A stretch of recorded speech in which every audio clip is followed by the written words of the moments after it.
we are very happy to have all the participants on board for this webinar organized by Humanity in Inclusion. And we thank a lot also the Zero Project team for having given us the opportunity to have this time slot to share good practice and experience from the field.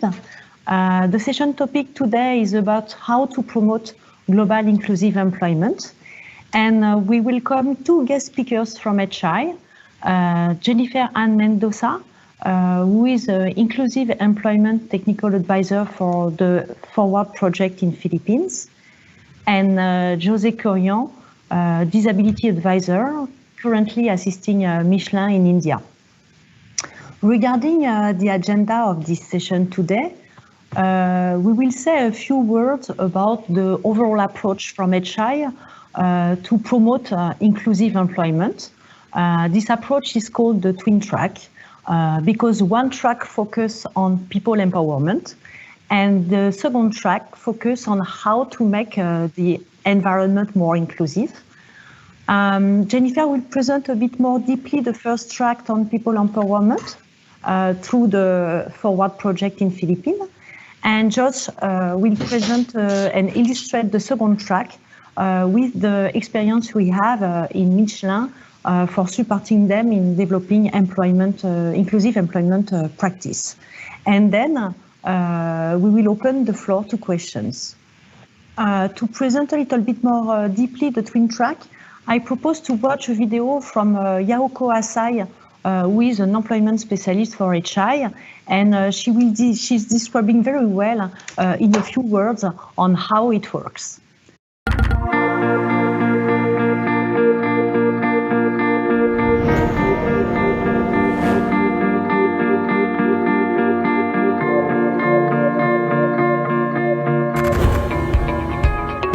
My name is Yahoko Asai. I'm the Regional Inclusion Technical Coordinator in the Middle East program. So my role is to cover Egypt, Palestine, Lebanon, and Jordan. And mainly I'm supporting the project on livelihoods. So the methodology I'm using is not necessarily I developed. It's already like HI has the specific methodology to promote the inclusive employment for persons with disabilities. So many people with disabilities in the Middle East countries, they don't have access to rewarding or meaningful employment. So the HI is conducting several projects to support them achieving the goal to have a meaningful work in their life. So to do this, the methodology that we're using is the two interventions that we're doing. One side for the person with disabilities, first to understand what their background, individual characteristics, the internal, the aspirations for the work, professions, family's condition, and those different elements of the person. We need to understand what the person wants to achieve, their future goal through the employment. And then on the side of the employers, we also understand their business background, vision for their business development, staff members' capacity, the work itself, what is the work environment, physical conditions, the actual task conditions. So to understand those conditions on both person with disabilities and the companies on each side, then HIs provide the personalized support for individual, the person, as well as the company that this person wants to work. Well, definitely the certain level of self-esteem from the person with disability is necessary unless the person really wants to work. And then unless the family is also understanding to try to support, it is very difficult to maintain or retain the work. Then it will end up like a short and less meaningful work, and then they may just getting some small salary for the work that they don't really like, and then they may quit soon. So to empower the person that he or she really wants to work, he really wants to do this job for their, the future goal, it's very important. So this will take really a long time, and there has to be a very personalized support, not just one time, but really continuous, like 1 month, 2 months, sometimes it will go beyond. And the other condition is, again, from the employer side, that they also need to understand the value, the benefits of hiring people with disabilities, and not only the benefits for their business, but the actual capacity or the abilities of the person with disabilities who can work, who can contribute to the business. So both understanding the conditions, would be the conditions to make sure that the job matching will be appropriate, and also the retention of the person with disabilities in this specific job can, be sustainable.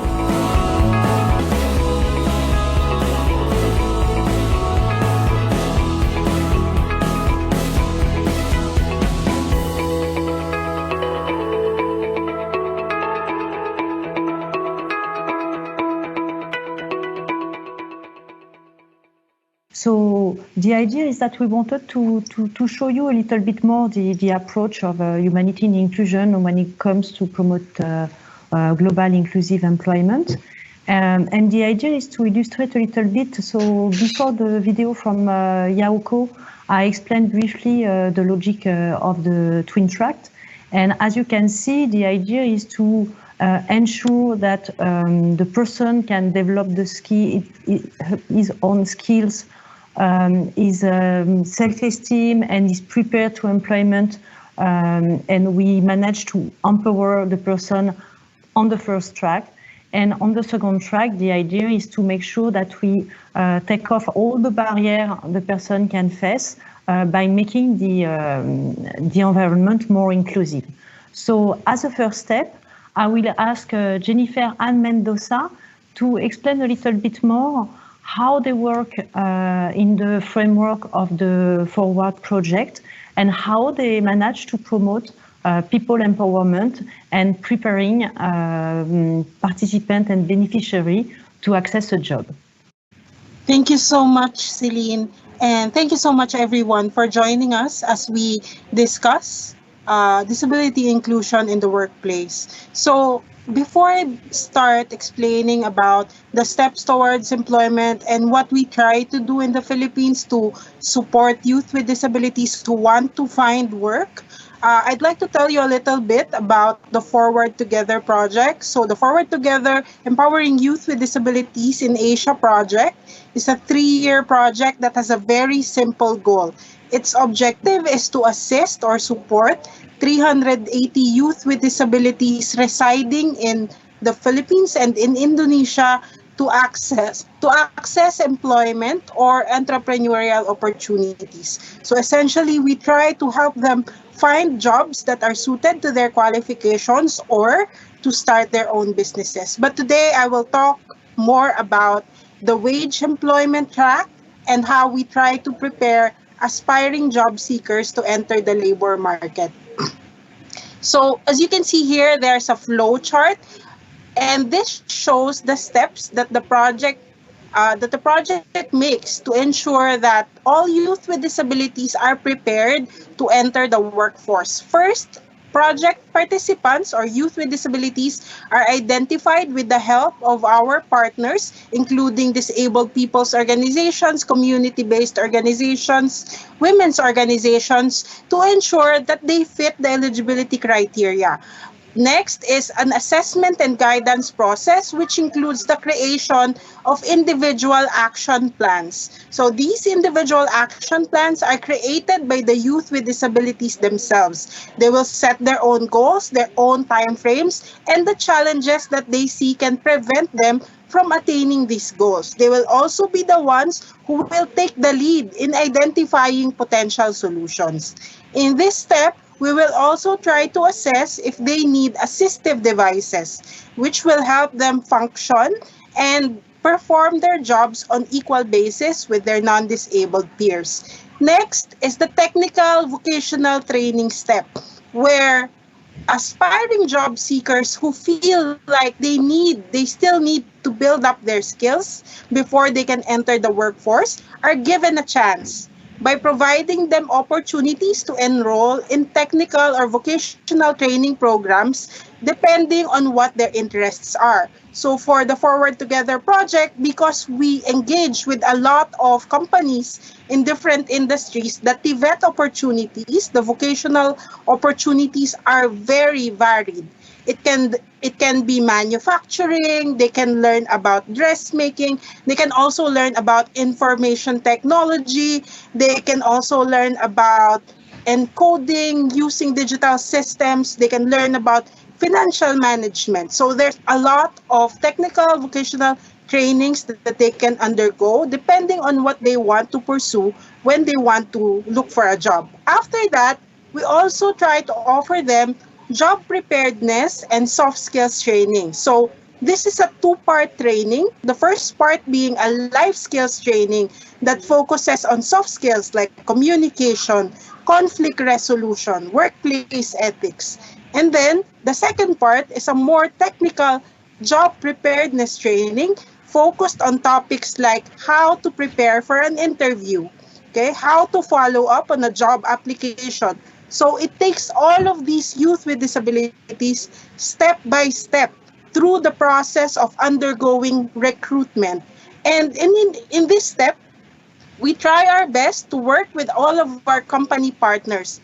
We try to invite them to these trainings. They will give talks and they will give tips to the youth with disabilities on how they can better present themselves as they apply for jobs. So once they're through with their trainings, we try to continue the process once they are onboarded, once they are hired, once they sign the contract and are onboarded in the company. We will try to continue the coaching and mentoring process because we recognize that for many youth with disabilities, it's their first time to work. And it can be quite difficult, to overcome that adjustment process where you need to adjust in a new workplace and you need to adapt. So we try to continue the coaching process and try to help them in terms of self-advocacy, especially if they feel like they need to request reasonable accommodations at work. So those are the very basic steps on how we try to prepare them for employment. Next slide, please. So when you see the process, this is how it looks like in the Philippines. It's pretty self-explanatory. Job seekers will go to the Public Employment Services Office. It's a government office for skills matching. So if they're ready for employment, we make sure that all of their documentary requirements are complete. If it's complete, they will go through the identification of the recommended company, and HI will do initial assessment, goal setting, coaching for them, and then they will get the recommendation letter from PESO. Afterwards, job seekers will undergo the application process. It's important to note that the application process is a mainstream application process. So we try as much as we can to match them to jobs that are really fit to their qualifications and skills. So they will undergo the mainstream application process, but of course, with room for reasonable accommodations based on their needs. And then once they're hired, they sign the contract, whether it be an employment contract, an apprenticeship contract, or an internship contract. HI will provide them an employment starter kit. This is essentially a small financial grant to help carry them over until the time that they receive their first salary. And then they will still receive weekly coaching sessions with their personalized support officer until they get regularized in the company. Typically in the Philippines, the regularization process will take around 3 to 6 months. So if he's regularized, then congratulations, all is well and good. And if he's not regularized, then he will undergo the same process all over again. But this time, the stakeholders are more empowered because they already know the process, they're more familiar, and it's all over easier the second time around. So that's it for the Philippines. Thank you very much, Jen, for this very clear explanation on how you support people in developing their skills and being prepared for employment. Now we're going to focus on the second part that you start to touch around the inclusive environment and how employer can be ready to welcome and to recruit people with disabilities. And then we are going to dig a little bit more on the experience of HI with Michelin in India, and Joss is going to describe us a little bit more what they're doing. Thank you very much, Céline, and thanks for introducing the project in India, and the Humanity and Inclusion in collaboration with Michelin Foundation. We started a pilot program in India, and we are working with Michelin India team, especially Michelin Chennai in India, Chennai site team, for becoming a kind of a Michelin to becoming an equal opportunity employer. Now, when it goes to this particular project, there are some specificities in this, the way we are working with Michelin team.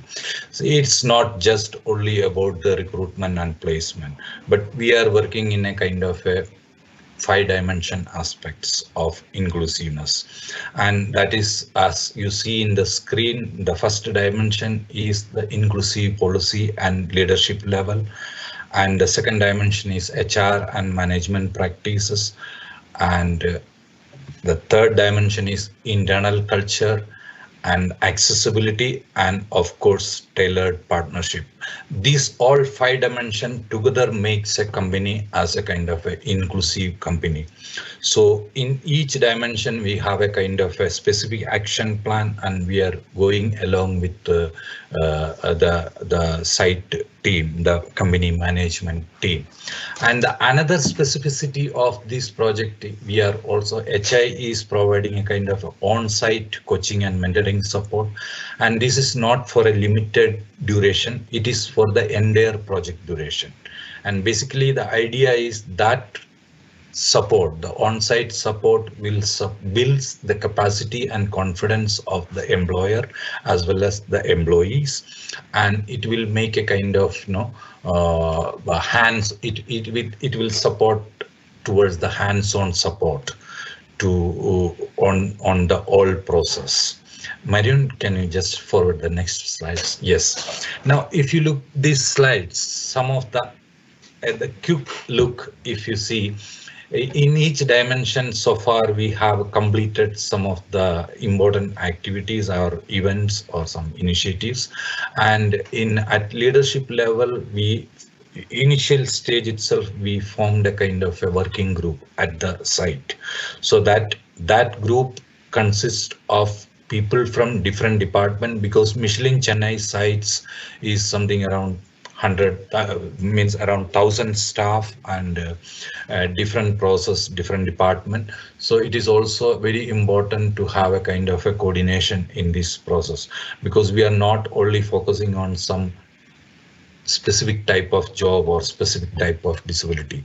So the Michelin is trying to engage people with the disability in any kind of job and any kind of environment where work level. So, and again, company is also in the process of developing an equal opportunity policy, and there are a lot of internal communication, and we are just starting the external communication also on the commitment towards inclusion. At HR level, we already the Michelin Chennai site already started the recruitment, and we also having a kind of a inclusive apprenticeship program. This is like a kind of a train and hire. Because this inclusive apprenticeship program also will build a kind of a gap between the skills available and the requirements available.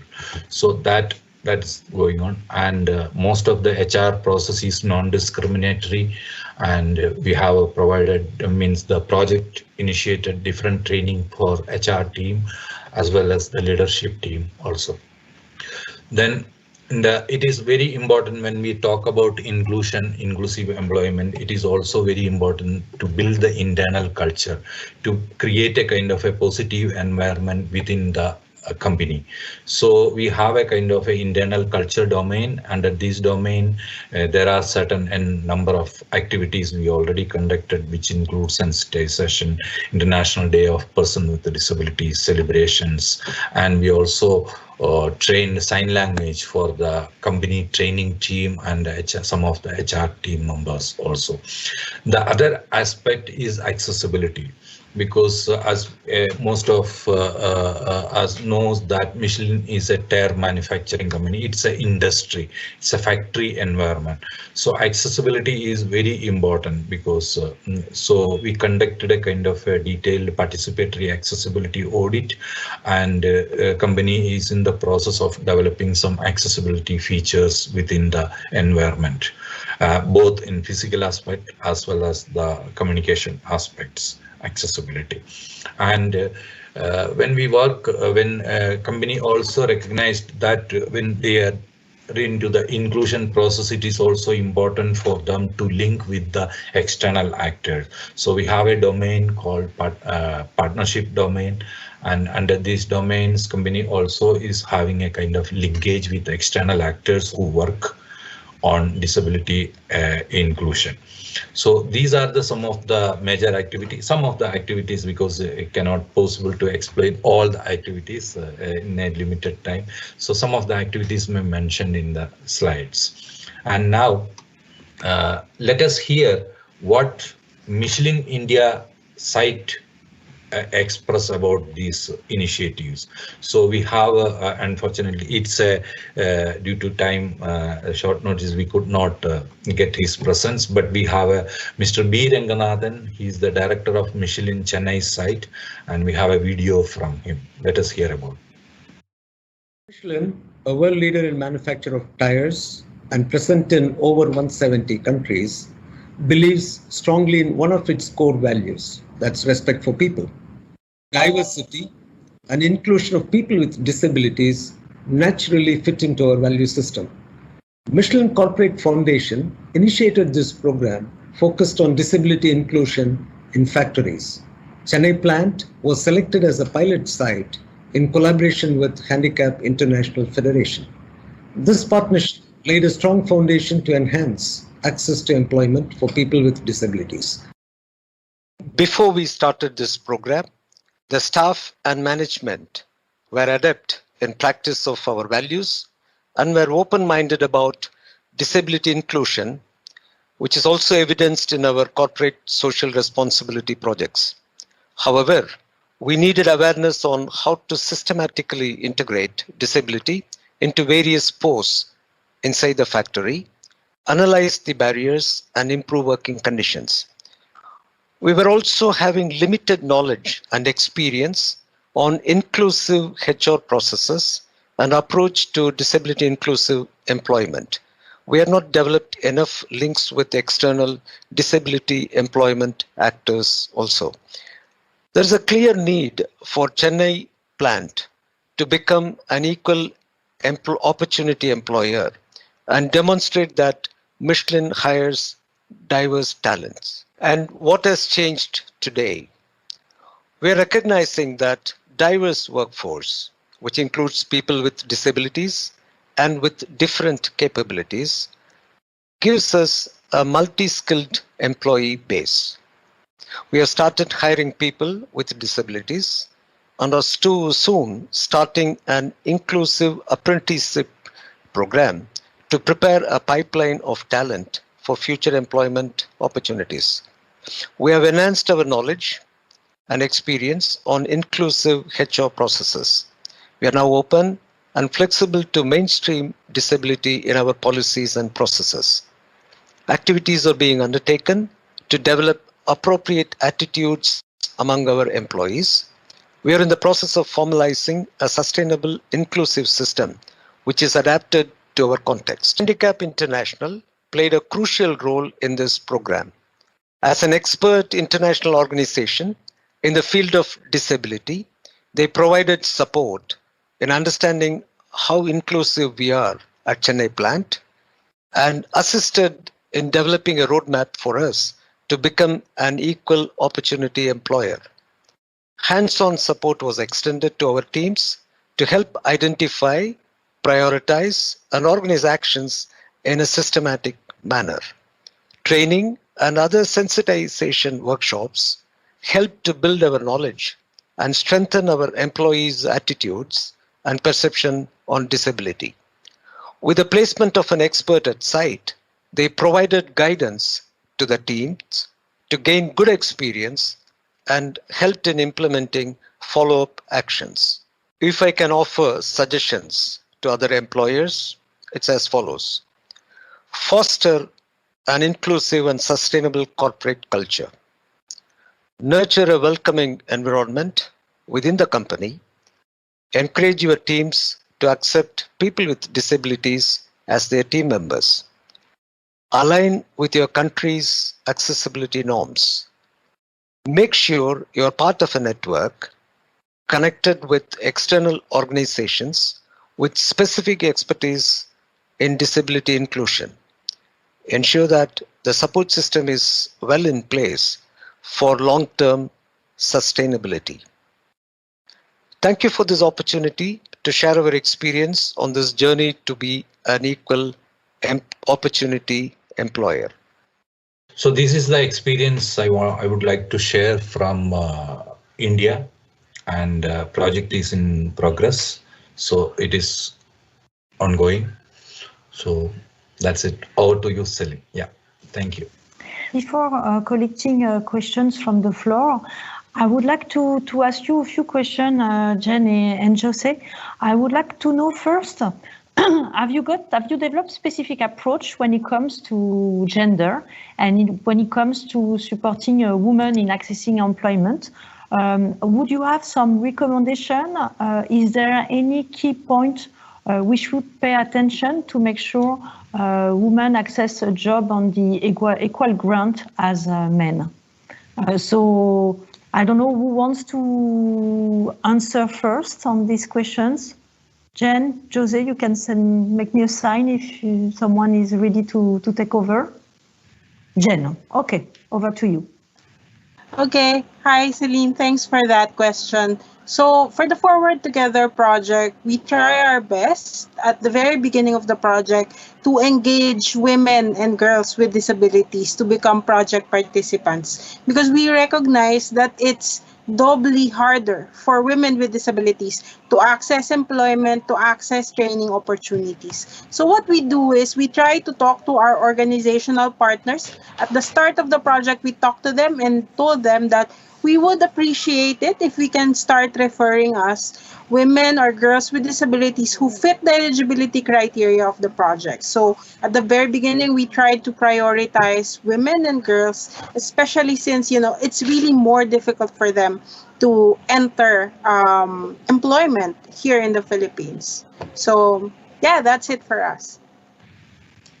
Yeah, I just want to add one more point here. Actually, from India, in this Michelin Chennai site or Michelin India, the Michelin company always prefer gender diversity in their workforce, and then they have a very specific preference for recruiting women candidates. It's in general, not on in disability or in general. So in all there, and again, this disability inclusion program also very much in line with their gender diversity indicator.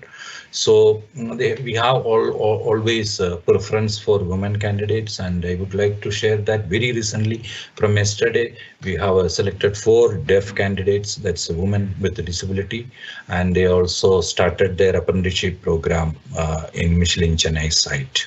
Yes. Thank you very much. I don't see some question in the chat, so I'm going to continue. I was wondering, for this kind of approach, what kind of partnership would you recommend to partner, organization to partner with? What do you think are the crucial partnership to foster to make sure to have a successful and inclusive employment project or to develop practice? See, partnership is very important because see, the company is already in a process and it is going on their business. Means this is just basically the private sector employees, and some of them may not have expertise on disability. So some companies may have. It is very important for them to have a kind of a linkage with the external actors, those who are having expertise on disability inclusion. That is one aspect. Another aspect is like it is also important to get a kind of a technical assistance or technical support in the whole process. For example, company may need to develop some kind of reasonable accommodation or adaptations which makes the person's work environment barrier free. So in that aspects, they may need to link with some technical expert agencies or organization who are very much involved in the disability inclusion aspects. So in that way, for me, I would see partnership is very important in the inclusive employability process. Thank you very much. Please, for the participants, do not hesitate to post a question on the chat if you have specific questions you would like to know more or more feedback on the experience from Philippines and India. Maybe to continue a little bit more this discussion, we know that skill mismatch is a big issue. We have on one side people with disability that might not have the adequate background to access some jobs, as usually they tend to have a lower education level and to drop out from school earlier than some other job seekers. And on the other side, we have companies that may have very, very specific demands and requests regarding the skills. So have you got any recommendation you would like to provide on how to address this skill mismatch? Jen, I see that you are ready. Yeah, so thanks for that question again, Céline. And I really think that this question is actually linked to the second one. I think it's very important, number one, that the project takes into account this reality, the job skills mismatch, because this is the number one challenge that many employment projects face. You know, it's very difficult to find jobs that fit the qualifications or people with disabilities who have the qualifications that companies are looking for. So number one is to recognize the problem. Number two, make sure to build strategic partnerships with TVET or technical vocational institutions that can provide training for youth with disabilities who want to enter the labor market.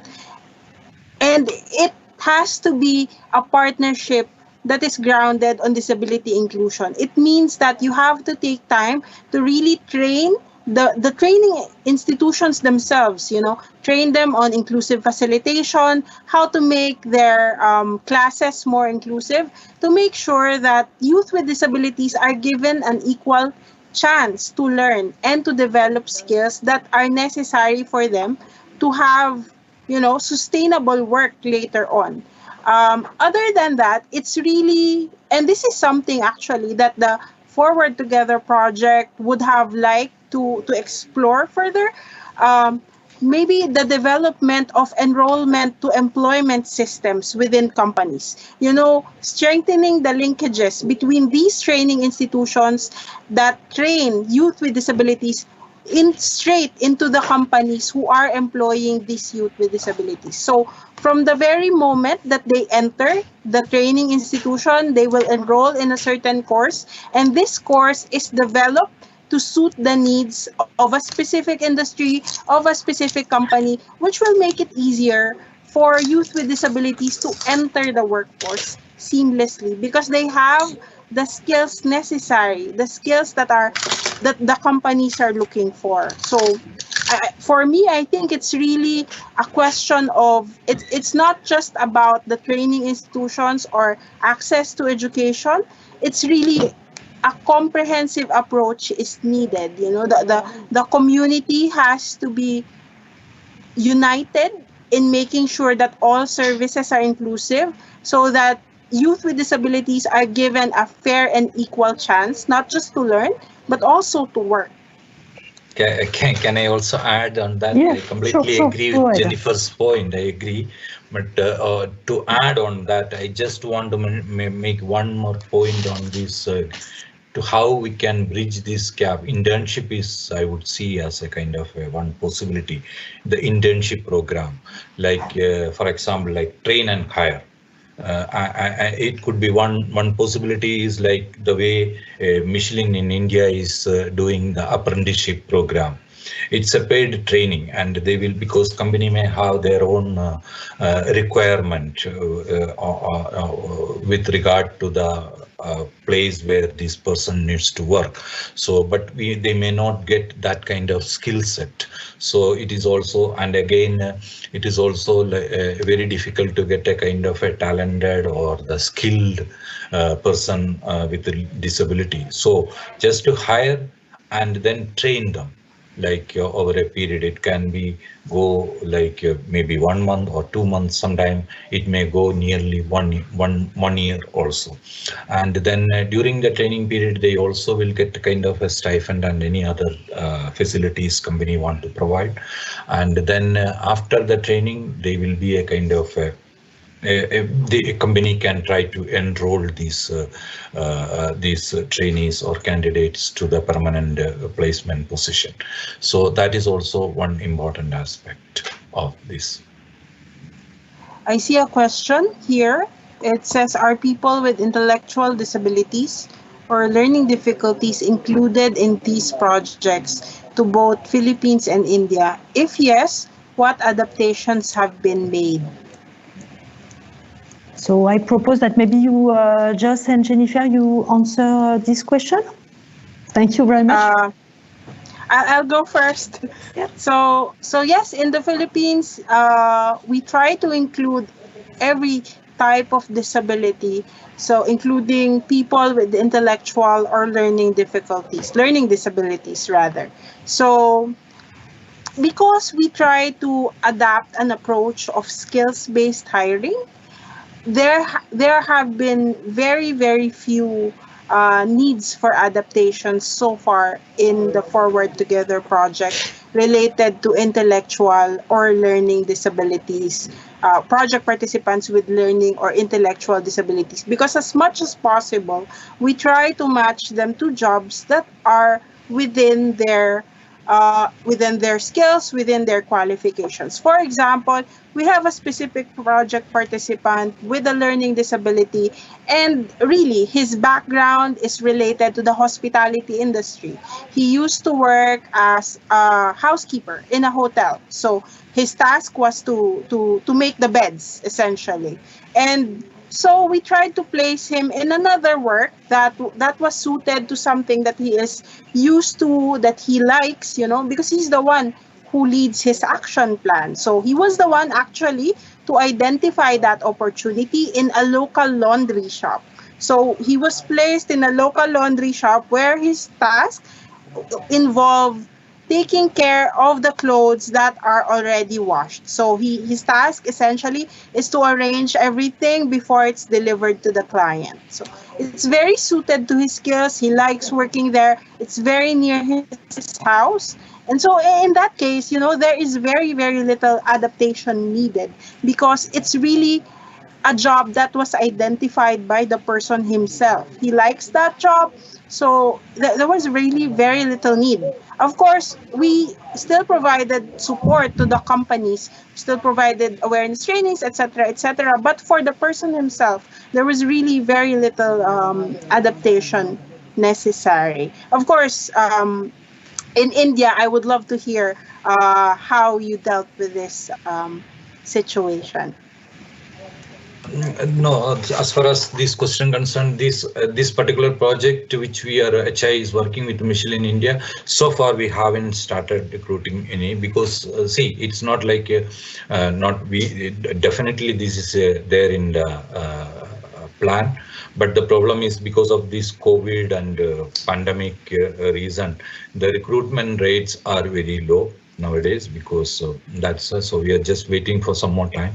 So definitely we will also look for the possibilities for this, and then maybe HI also will look what kind of roles, what kind of reasonable accommodation required for these people with intellectual disabilities, and we will definitely support Michelin India to achieve that level. Yeah.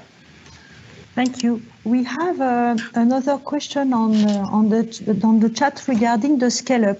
How can this experience from Philippines and India be scaled up within the countries and beyond? What are your thoughts? So how do you think we could scale up this initiative, and for your context? For India, what we are trying to develop a model, basically.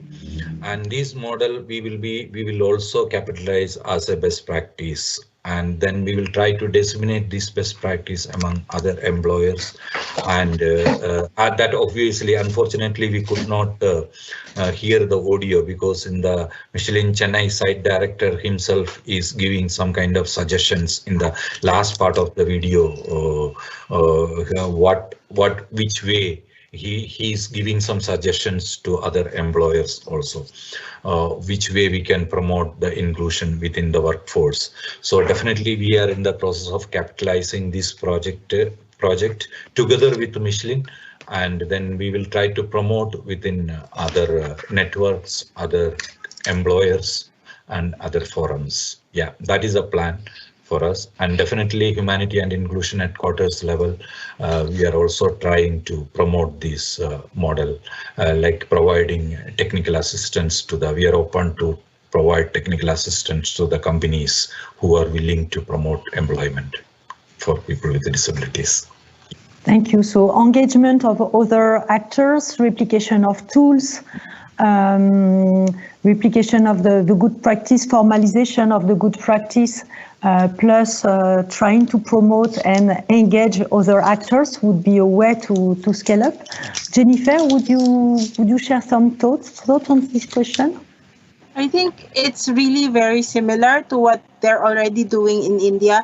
Just to cite an example, because of the pandemic, it's really the same situation all over. It's really very difficult to place young persons with disabilities in companies that are willing to hire, because many companies are suffering from an economic downturn. You know, many are closing or scaling down their workforce. So what we did as a way to cope up with the negative effects of the pandemic is to shift into a more community-based employment and skills development system, where we try to negotiate, we try to talk with local government offices if they can take on interns with disabilities to try to help build their skills.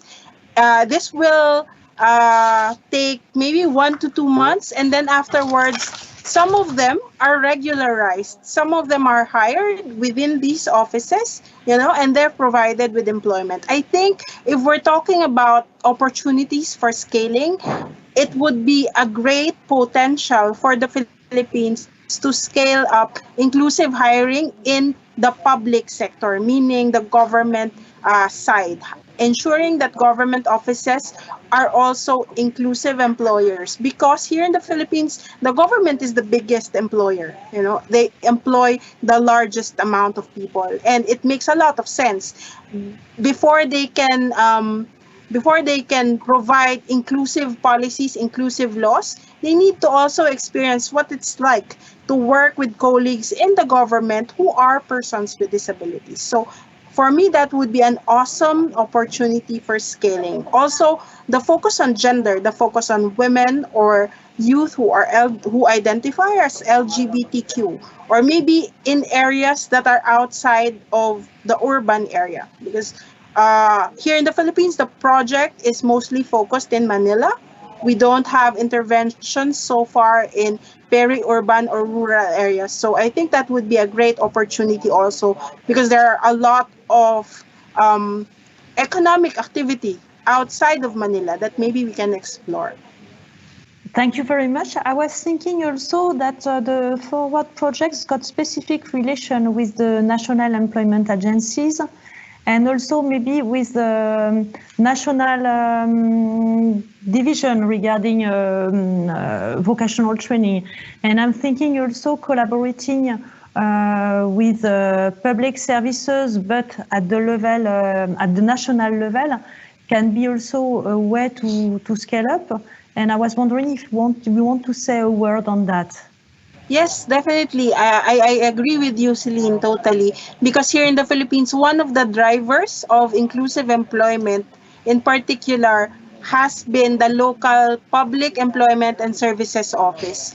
And it would be great if the Forward Together project can scale up and try to engage with the national level, which is the Department of Labor and Employment, so as to make an inclusive employment policy have more of a nationwide scope. And it also builds the capacity, of local stakeholders that in the future it doesn't require HI's intervention for them to be able to do their own inclusive employment projects. I think that's the ultimate goal, is to build the capacity of all our partners, of all our local stakeholders, so that eventually, even if the project ends, the intervention, the impact of the intervention is still there. And I agree totally, because that is something that the Forward Together project has have had difficulty engaging with the national level of the technical vocational agency, which is TESDA.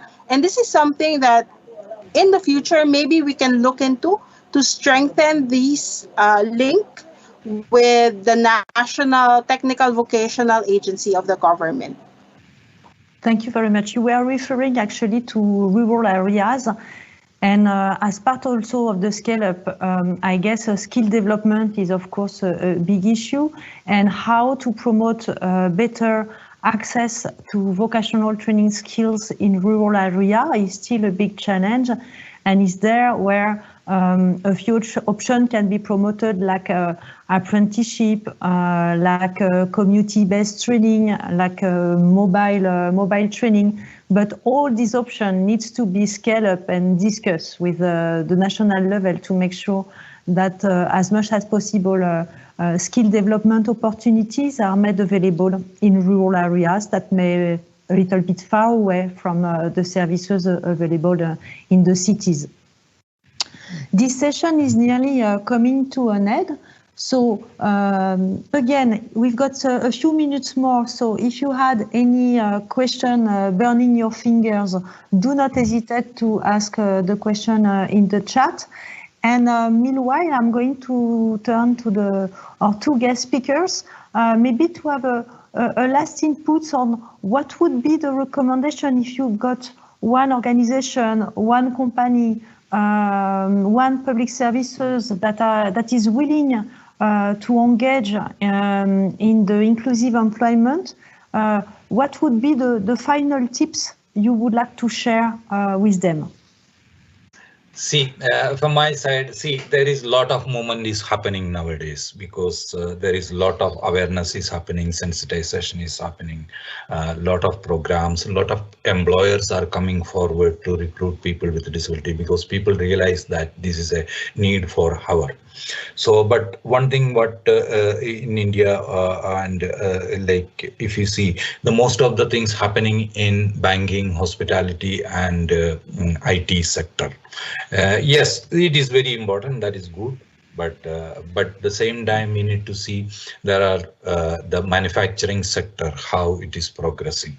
So this is also very important. But the problem from our experience, what we learned is maybe the employer is very much willing, maybe employer is very much ready, but the problem is there might be like a kind of a question how it can be done. So it is also very important for to create a kind of a more awareness among the industries, like it is possible. And if the commitment is there, then obviously it can be happen. And so the employers, it is also important to stay in touch with the external actors who are working in the inclusion, so that they can get the support, they can we can promote they can offer a lot of things for people with disabilities. Yes. For me, just two things. So number one, youth with disabilities want to work and they can work, okay, in any industry as long as they are provided with the appropriate support. And number two, we recognize that for companies, disability inclusion can be intimidating. It can be a long process. It can be a long journey. But we can provide support, and in the end it's worth it because it's a win-win solution, not just for the person but also for the company. You know, there are concrete gains for the company and even for the community at large. So essentially, a society, a company that is more inclusive of persons with disabilities is a better company.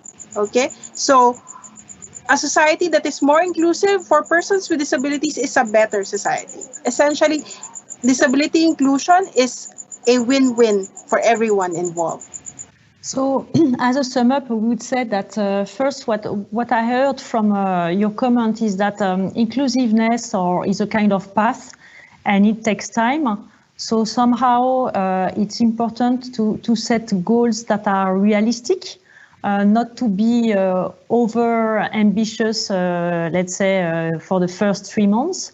It requires to set a path and an action plan, a little bit as described just on how to set some kind of priorities for becoming more inclusive. I heard also from your comment that we need to build up maybe more the business case of inclusion and showing how recruiting people with disabilities is a benefit for everyone in the company and outside in the community, and how in the company it brings added value, which is important. There's still a need regarding the support you mentioned, Jen, on the fact that we need also to make sure that there is an appropriate support from a range of various services in supporting the youth or adults to access employment. And so there is the need to have a kind of setup of proximity service that are really working well all together in a coordinated way. I've heard also that partnership are extremely important, and you can't do everything alone, and somehow it can be extremely useful to develop some partnerships externally to help on a very specific topic. It can be, for instance, raising awareness session. It can be also on some reasonable accommodation. And after, there is also a point on the fact that reasonable accommodation are cheap. That's not a huge financial burden. And the question is much more to make sure that the reasonable accommodation is discussed with the person herself or himself, in the sense that they are the first one to know what is the best for them, and making sure actually that there is a various stakeholder that can be mobilized if necessary. But at the end of the day, it's much more a question of creativity and flexibility rather than a financial cost. And that may be a few messages to display. And last point, raising awareness of different kind of stakeholders is still key. Even though the community regarding promoting inclusive employment is growing, there is for instance, there is the ILO GBDN who has been created a few years to facilitate and to create a space so that companies can exchange on their practice. But there's still a way to go to continue to engage more stakeholders to make sure that they're also convinced that inclusion is a win-win solution. We are coming to an end for this webinar. I would like to thank all the participants who stay with us, even though we had so many problems regarding the sound, the background, and I hope it has been all right, and we will see that after the session.